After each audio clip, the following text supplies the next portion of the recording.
నారాయణ ఆది నారాయణ. ఓం నారాయణ ఆది నారాయణ ఛానల్ను ఆదరిస్తున్న గురు బంధువులకు స్వాగతం, సుస్వాగతం.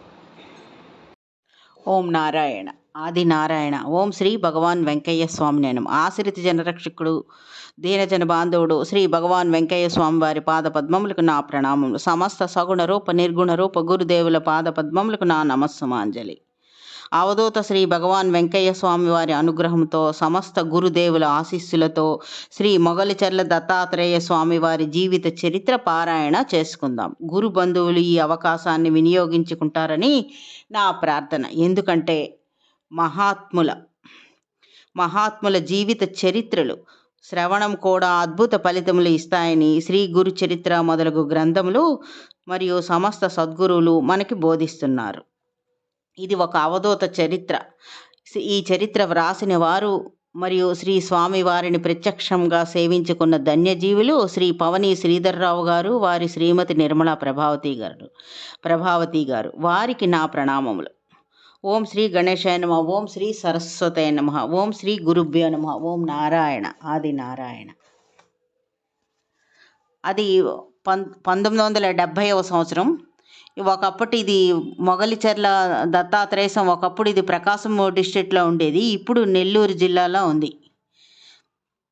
వలేటిపాలెం మండలంలో మాలకొండగా పిలువబడుతున్న మాలకొండగా పిలువబడుతున్న మాల్యాద్రి ఒక ప్రసిద్ధ పుణ్యక్షేత్రం. అక్కడున్న అది ఒకప్పుడు ప్రకాశం డిస్ట్రిక్ట్లో ఉంది, ఇప్పుడు నెల్లూరు డిస్ట్రిక్ట్కి వస్తుంది. మాలకొండగా పిలువబడుతున్న మాల్యాద్రి అనేది ఒక ప్రసిద్ధ పుణ్యక్షేత్రం.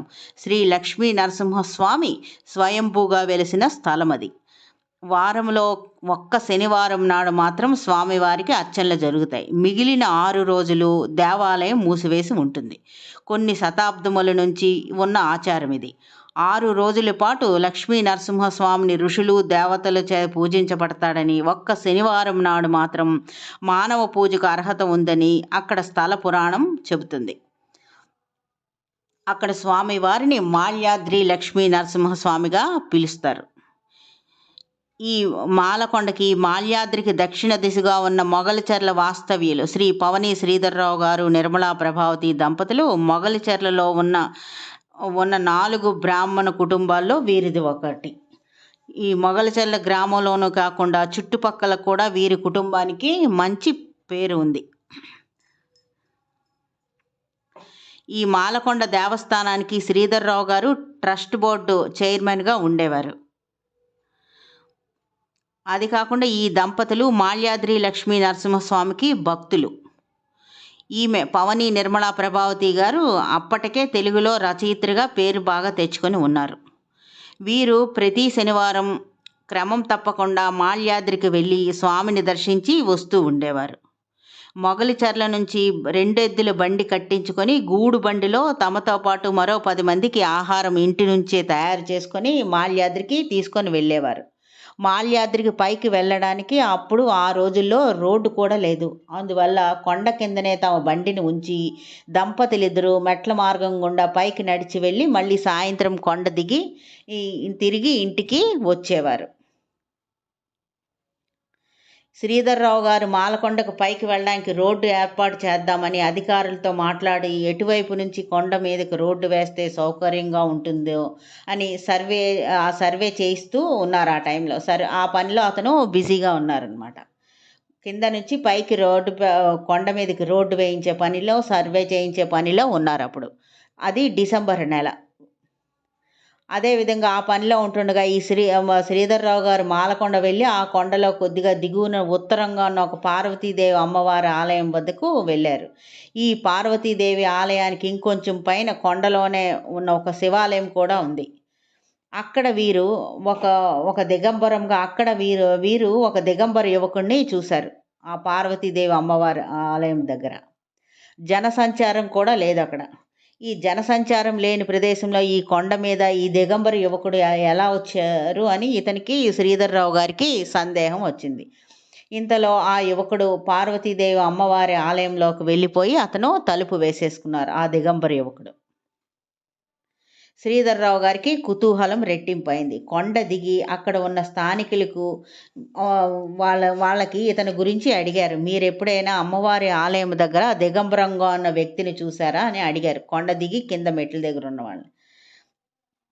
అప్పుడు వాళ్ళు ఇలా చెప్పారు. ఈ మధ్య తాము కొండ మీదకి వెళ్ళేటప్పుడు అతను కనబడ్డాడని, తపస్సు చేసుకోవడానికి ఇక్కడికి వచ్చాడని, పార్వతీదేవి అమ్మవారి ఆలయానికి తనకు నివాసంగా మార్చుకున్నాడని వాళ్ళు చెప్పారు శ్రీధర్రావు గారికి. నిజంగా అప్పుడు అతనికి శ్రీధర్రావు గారికి చాలా సందేహాలు వచ్చాయి. ఇతను నిజంగా తపస్సు కోసమే ఇక్కడికి వచ్చాడా, లేదా మరేదైనా ఆశించి ఇక్కడ స్థావరం ఏర్పాటు చేసుకున్నాడా అని ఇతనికి సందేహం కలిగింది. ఇంకా ఒక్క క్షణం కూడా ఆలస్యం చేయకుండా ఈ శ్రీధర్రావు గారు పార్వతీదేవి ఆలయం వద్దకు వెళ్ళారు. అప్పుడు తలుపు మూసి ఉంది. అక్కడే అరుగు మీద కూర్చున్నారు. 15 నిమిషాలు గడిచింది. తలుపు తీసుకొని అప్పుడు ఆ యువకుడు బయటికి వచ్చారు. అంతవరకు శ్రీధర్రావు గారికి మనసులో ఉన్న సందేహం అప్పుడు మనసులో ఇంకా గుర్తులేదు. ఏమి అడగాలని అతన్ని అనుకున్నారో ఆ ప్రశ్న నోటి నుంచి బయటికి అతనికి రావడం లేదు. అతన్ని అడుగుదాం అనుకున్న ప్రశ్న నోటి నుంచి బయటికి రావట్లేదు. తాను ఒక దిగంబర యువకుడు ఎదురుగా నిల్చున్నానన్న స్పృహ కూడా లేదు అతనికి. ఏదో మాయ, ఏదో వింత అనుభూతి. ఇది అని చెప్పలేని మానసిక స్థితి. అలా ఉండిపోయారు. ఆ దీంట్లో ఉండిపోయారు. ఆ పారవస్యంలో ఉండిపోయారు. ఆ యువకుడు ఒక్క మాట కూడా మాట్లాడలేదు. ప్రశాంతమైన చిరునవ్వుతో శ్రీధర్రావు గారి పక్క చూస్తున్నాడు. కొద్దిసేపటి తర్వాత శ్రీధర్రావు గారికి పరిసరాలు తెలిసి వచ్చాయి. మీరు అని మాత్రం ఏదో కొంచెం అలా అనగలిగారు. అప్పుడు ఆ యువకుడు అప్పుడు చెయ్యి ఎత్తి ఒక్క క్షణం ఆగండి అని సైగ చేశాడు.